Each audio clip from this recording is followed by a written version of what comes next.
right, we got some new polling to dig into this morning to try to answer the question of, were there any bumps coming out of either the conventions? How are voters responding to some of the unrest in places like Kenosha? So let's start with Morning Consult. This is one of our favorite pollsters. They did the national numbers. They found Biden up on Trump by 8 points. That is exactly the same as a poll that Morning Consult conducted just before the DNC, so no change there. And looking at these battleground states as well, which is even more important, essentially all of those states are also unchanged, except for notably Arizona, where the Biden team has been investing a lot of money. There he's jumped out to a 10-point lead, but I would call your attention in particular to Wisconsin. I mean, This is a state where obviously there's a lot going on. There's been a lot of conjecture about how voters might process the unrest that is happening there very close to home. So far, Biden continues to lead by a 9-point margin. Hasn't really changed things, either the conventions or the unrest at this point, Saagar. And notably also, I thought this was kind of a fascinating stat too. This time around, compared to 2016, voters are 11 points less likely to be undecided coming out of the conventions than last time around. So that makes it harder to make up ground. Very important poll here, and for many of these reasons, which is it gives us a bit of a glimpse right there into the most critical battleground states. I was just looking at 538's national average and kind of the way that it's effective. It effectively remains their odds unchanged, with Trump approximately 31%. Just to give people an idea, though, of how they're factoring this in, they still have in their model Trump with a 45% chance of winning Arizona. So even with this, the show Biden plus 10, just because the state's polls are all over the map. Earlier this week, they actually had several polls earlier in August showing Trump plus 1, Trump plus 2. So it's one of those things. I just want to put that in perspective for everybody. Overall, the most important number to me is actually when we look at 2016. So in 2016, 20% of voters were undecided heading into the conventions. After the conventions, it was 17%. So there was still a lot of undecided people in this country. Well, before the conventions in 2020, 6% were undecided. And after, 6% were undecided.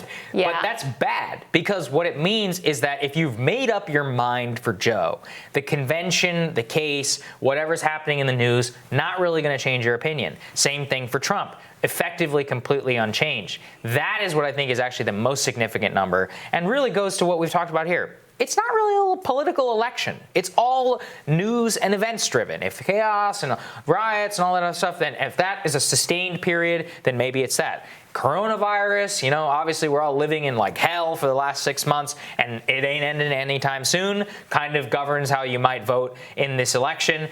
If that continues to get worse, if cases get worse, in the fall, spikes on campuses as the weather turns, definitely could be something.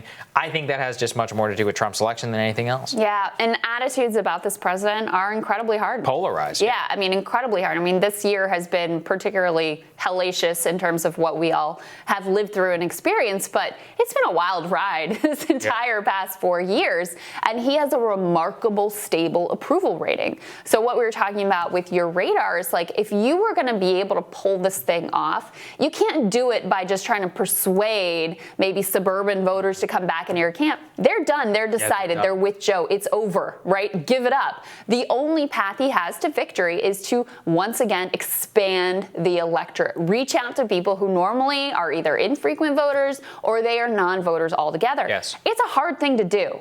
It's a hard thing ask to Bernie. Right, exactly right. It's a hard thing to break through people's apathy, through their nihilism, through their cynicism that anyone is going to ultimately deliver for them. And especially when, look, the track record in the Trump era of actually delivering for those voters, I would say, is mixed at best, being very charitable here. So you don't have a lot of case to make that, if you reelect me, things are really going to change for your life this time around when they didn't change for you last time around. So I think it's a very tough place that Trump finds himself in. Coming out of the convention should be his high watermark. And I do want to put up, look, there's another poll, Emerson. This is a national poll, which shows it incredibly close.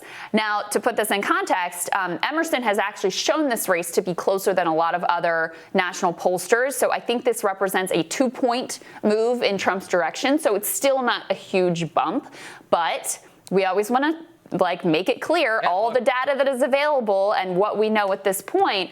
But my view is very much, if we are at this place right now and Trump is at like a high water mark after the conventions and he still is in a very challenged place in the battleground states with very few people undecided, it is tough ground to make up. It certainly is. I think Florida is the state I look at most closely. Basically what I've seen is that in all of the models, it's effectively impossible on a practical basis for Trump to win the election and not win Florida. So I've been tracking that pretty closely. That's interesting. And things there are pretty tight. I mean, Biden +3 is generally the margin. That's kind of where things were for Hillary Clinton on the eve of the 2016 election. Yeah. So it's kind of where Florida goes everybody else. And the numbers that I also really want to know are those senior voters. Did they break away when they broke away from Trump back in April that we talked about here so much on the show? Are they coming back? Have they decided to see? No swing there yet. And it's like you said, a lot of people have made up their mind about Trump. And that actually, I think, is dramatically to his disadvantage. From the NBC Wall Street Journal poll, let's throw that up there on the screen, third-party voters are backing Biden 2-1, a huge difference from 2016, when actually Trump won at like 5-8, I think, of all of the voters who hated both candidates. And like I said, from that earlier data of the Morning Consult, where 20% were undecided in 2016, now only 6. So even amongst those 6, not the advantage that Trump necessarily needs. Yeah, so we'll continue to track the data. I mean, look, there still are debates. There's still a long way to go. There are lots of bumps in this road ahead. Trump is the master of pulling off improbable comebacks. Yeah, Right? Yeah, don't count him out. Joe Biden isn't the most effective campaigner, although I did think that he gave a strong teleprompter speech, and he's apparently, this is noteworthy too, decided to actually go out and start campaigning again, flying to Pittsburgh. This is the first campaign event and campaign travel that we've seen for him. But if you have so few people who are undecided and you have this accelerated timeline of people starting to vote, basically now, it makes it a lot harder to stage a comeback. Yeah, really does. All right, we'll have more Rising for you after this.